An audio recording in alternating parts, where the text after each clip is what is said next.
तो फिर चलिए इस ज्ञान के सफर की शुरुआत करते हैं भारतीय कला और संस्कृति से। पहला ही सवाल बड़ा दिलचस्प है, एक हार्य के बारे में। ये क्या होता है जहां एक ही डांसर स्टेज पर कई किरदार निभाता है? एक हार्य भरतनाट्यम की एक बहुत ही खूबसूरत और मुश्किल कला है। अच्छा। सोचिए, एक ही कलाकार बिना कॉस्ट्यूम बदले सिर्फ अपने चेहरे के हाव भाव, आंखों और शरीर की भाषा से कभी कृष्ण बन जाता है, कभी राधा, तो कभी कोई राक्षस। अरे वाह!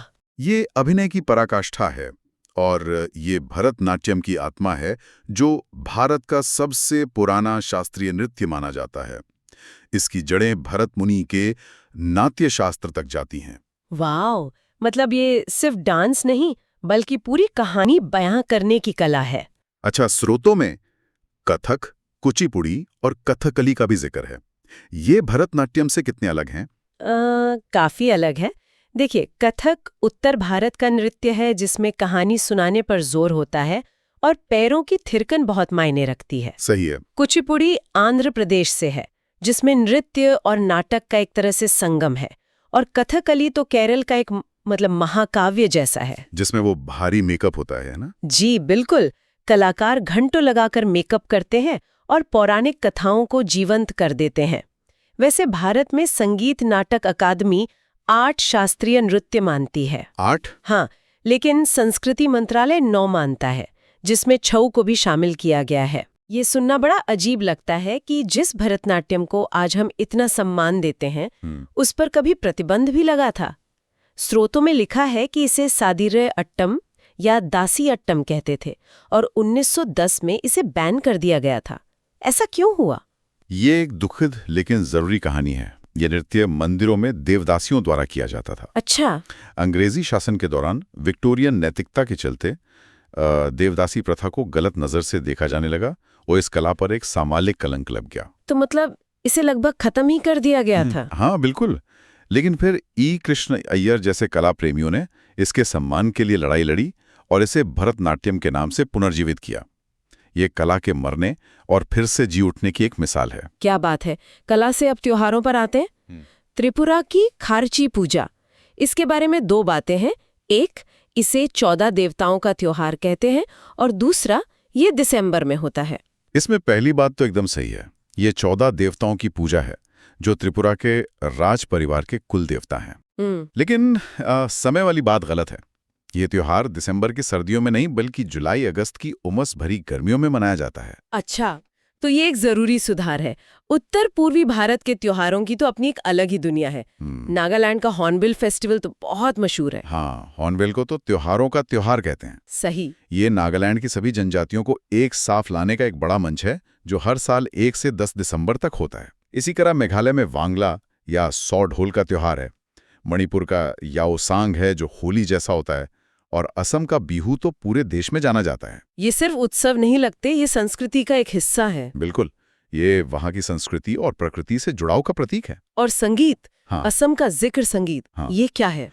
जिक्र असम की एक सूफी भक्ति परंपरा है। ये हिंदू और मुस्लिम संस्कृति के मेल का एक शानदार उदाहरण है। अच्छा। इसी तरह हमारे स्रोतों में बंगाल का बाउल संगीत है, जो फकीरों और संतों का संगीत है। महाराष्ट्र का पोवाड़ा, जिसमें शिवाजी जैसे वीरों की गाथाएं गाई जाती हैं। और छत्तीसगढ़ का पंडवानी। हाँ, पंडवानी, जिसमें तीजनबाई जैसी कलाकार महाभारत की कहानियों को गाकर सुनाती हैं। ये सब भारत की असली आवाजें हैं। इन आवाजों और संस्कृतियों से अब मैदान की ओर चलते हैं, खेल की दुनिया में। पहले कॉमनवेल्थ गेम्स कहाँ हुए थे? इसकी कहानी भी दिलचस्प है। आज जिन्हें हम कॉमनवेल्थ गेम्स कहते हैं, वो 1930 में कनाडा के हैमिल्टन में ब्रिटिश एम्पायर गेम्स के नाम से शुरू हुए थे।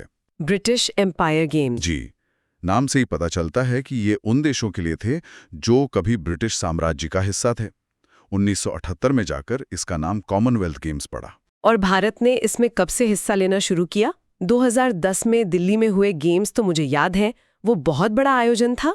भारत ने तो 1934 में लंदन में हुए दूसरे खेलों में ही हिस्सा ले लिया था और 2010 का दिल्ली कॉमनवेल्थ गेम्स तो भारत के लिए मील का पत्थर था, जहां हम पदक तालिका में दूसरे नंबर पर रहे थे। हाँ, वो तो जबरदस्त था। हाल ही में 2022 में बर्मिंघम में हम चौथे स्थान पर थे और अब 2026 में ये खेल ग्लासगो, स्कॉटलैंड में होंगे। कॉमनवेल्थ के बाद अब एशियाई खेलों की बात करते हैं। भारत ने इनकी मेजबानी 2 बार की है, 1951 और 1982 में। बिल्कुल सही। और गर्व की बात यह है कि पहले एशियाई खेल 1951 में नई दिल्ली में ही हुए थे। अरे वाह! इन खेलों का विचार गुरुदत्त सोंधी का था, जो चाहते थे कि एशिया के देश खेल के जरिए एक साथ आएं। हाल ही में 2022-23 के खेलों में भारत ने पहली बार 100 से ज्यादा कुल 107 पदक जीते। 107 पदक, ये तो एक ऐतिहासिक उपलब्धि है। बहुत बड़ी। खेल की बात हो और क्रिकेट का जिक्र न हो, ये तो हो ही नहीं सकता। भारत ने वनडे वर्ल्ड कप 2 बार जीता है, 1983 और 2011 में। लेकिन एक स्रोत में लिखा है कि भारत ने पहला T20 वर्ल्ड कप 1983 में जीता, जो साफ तौर पर गलत है। हाँ, ये तो पूरी तरह से गलत है। 1983 की जीत भारतीय क्रिकेट का सबसे बड़ा टर्निंग पॉइंट थी। बिल्कुल। कपिल देव की कप्तानी में एक ऐसी टीम ने वर्ल्ड कप जीता जिससे किसी को कोई उम्मीद नहीं थी। उस जीत ने पूरे देश का आत्मविश्वास बदल दिया। और T20 वर्ल्ड कप? वो तो बहुत बाद में। 2007 में MS धोनी की कप्तानी में एक युवा टीम ने जीता था। वो भी एक अलग ही कहानी है। 1983 की जीत की बात ही अलग है। आज की टीम को देखकर यकीन नहीं होता कि उस वक्त भारत को अंडरडॉग माना जाता था। ऐसी क्या बात थी उस टीम में जिसने 2 बार की वर्ल्ड चैंपियन वेस्टइंडीज को हरा दिया? यही तो जादू था उस टीम का। कोई बड़ा स्टार नहीं था, लेकिन हर खिलाड़ी ने सही मौके पर अपना काम किया। कपिल देव का जिम्बाब्वे के खिलाफ वो 175 रन्स का स्कोर हो जब टीम बिखर गई थी, या मोहिंदर अमरनाथ का सेमीफाइनल और फाइनल दोनों में मैन ऑफ द मैच बनना। ये टीम वर्क की एक मिसाल थी। बिल्कुल, जिसने भारत में क्रिकेट की तस्वीर हमेशा के लिए बदल दी। मैदान की इन कहानियों से अब कागज पर लिखी कहानियों की ओर बढ़ते हैं। हमारे स्रोतों में कुछ कमाल की भारतीय लेखिकाओं और उनकी किताबों का जिक्र है, जैसे गीता हरिहरन के द 1000 फेसेस ऑफ नाइट और उर्वशी बुटालिया की the other side of silence. हाँ, यहाँ जो दिलचस्प बात है वो ये है कि ये सिर्फ किताबों के नाम नहीं है। ये लेखिकाएं भारत की उन आवाज़ों का प्रतिनिधित्व करती हैं जिन्हें अक्सर अनसुना कर दिया जाता है। जैसे देसाई की इनहेरिटेंस ऑफ लॉस या अरुंधति रॉय की the God of small things जैसी बुकर पुरस्कार विजेता किताबें भारतीय समाज की जटिलताओं को दुनिया के सामने रखती हैं। तो ये साहित्य सिर्फ कहानी नहीं, समाज का आईना है। बिल्कुल। समाज के आईने से अब उस दस्तावेज पर आते हैं जो हमारे समाज को चलाता है। बिल्कुल। भारत का संविधान। हाँ। संविधान सभा में एक क्रेडेंशियल समिति थी। बिल्कुल। इसका अध्यक्ष कौन था? इसके अध्यक्ष अल्लादी कृष्णस्वामी अय्यर थे। लेकिन यहाँ ये समझना जरूरी है कि संविधान बनाना किसी एक व्यक्ति का काम नहीं था, ये एक टीम एफर्ट था। सही। डॉक्टर BR अम्बेडकर प्रारूप समिति के अध्यक्ष थे, जिन्होंने संविधान का मसौदा तैयार किया। जवाहरलाल नेहरू संघ की शक्तियों वाली समिति को देख रहे थे और डॉक्टर राजेंद्र प्रसाद पूरी सभा का संचालन कर रहे थे। ये सब मिलकर एक नए भारत की नींव रख रहे थे। जी। एक सवाल ये भी है कि संविधान बनाने में 12 सत्र हुए। हाँ। और पहला सत्र 9 दिसंबर 1947 को हुआ। हाँ। क्या ये सही है? नहीं, दोनों बातें गलत हैं और तारीखों का ये हेरफेर बहुत मायने रखता है। अच्छा। दरअसल कुल 11 सत्र हुए थे और पहला सत्र 9 दिसंबर 1946 को हुआ था, 1947 में नहीं। मतलब आजादी से भी पहले? हाँ, यानी भारत की आजादी से भी पहले संविधान बनाने का काम शुरू हो चुका था। ये दिखाता है कि हमारे नेता सिर्फ आजादी नहीं चाहते थे, बल्कि एक मजबूत लोकतांत्रिक देश की पूरी रूपरेखा तैयार कर रहे थे। एक मिनट, एक स्रोत में लिखा है कि हमारा पूरा संविधान हाथ से लिखा गया है।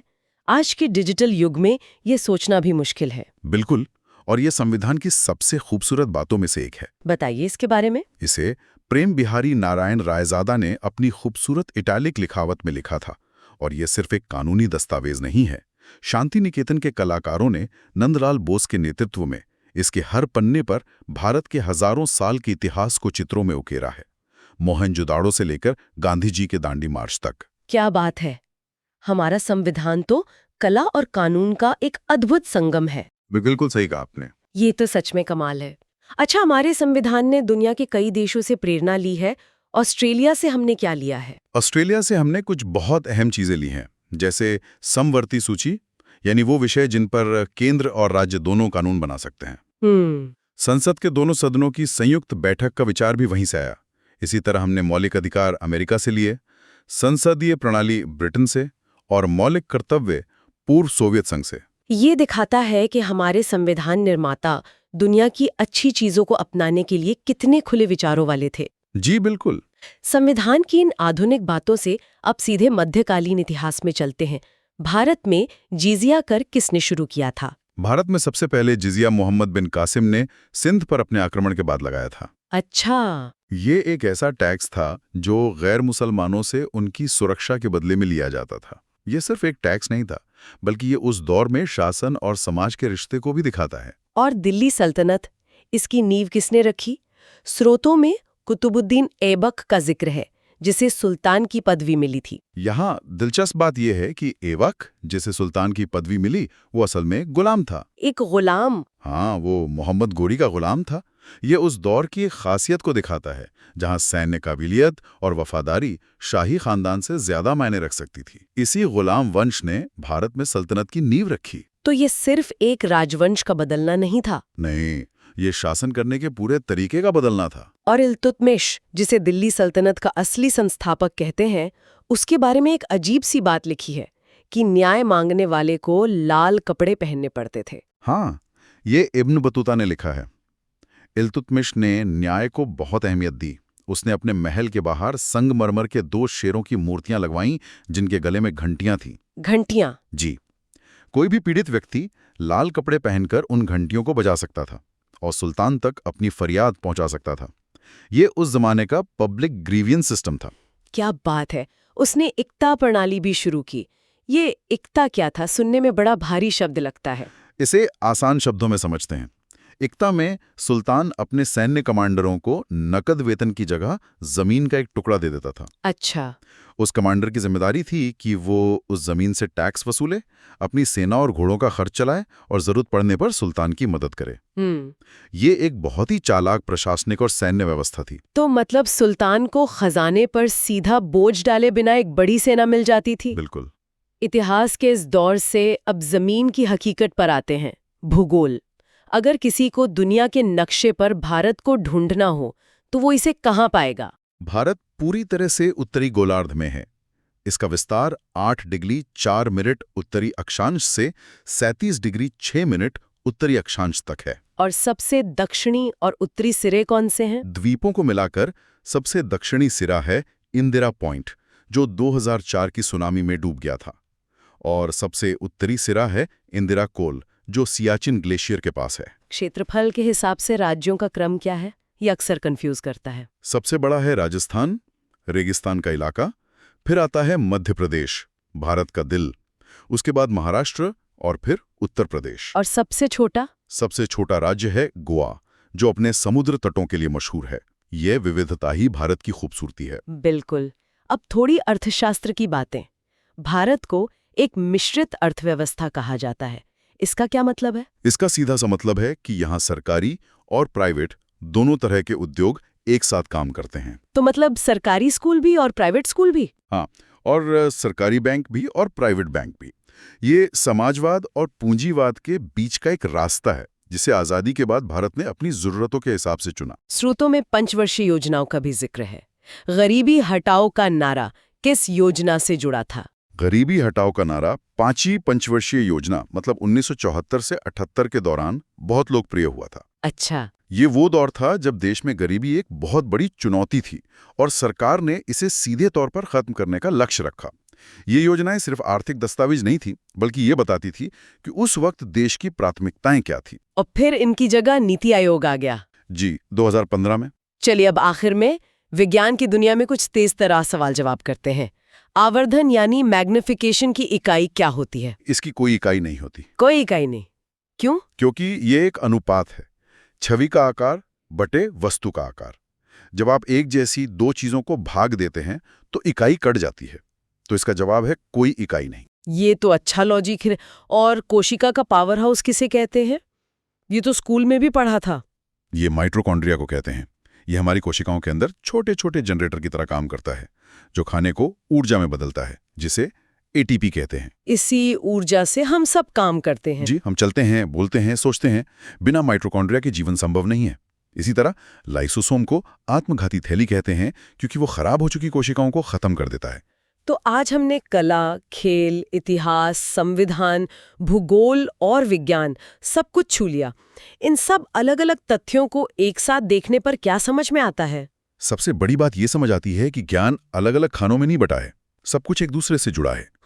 एक उदाहरण दीजिए। इल्तुतमिश की एकता प्रणाली को समझे बिना हम मध्यकालीन अर्थव्यवस्था को नहीं समझ सकते।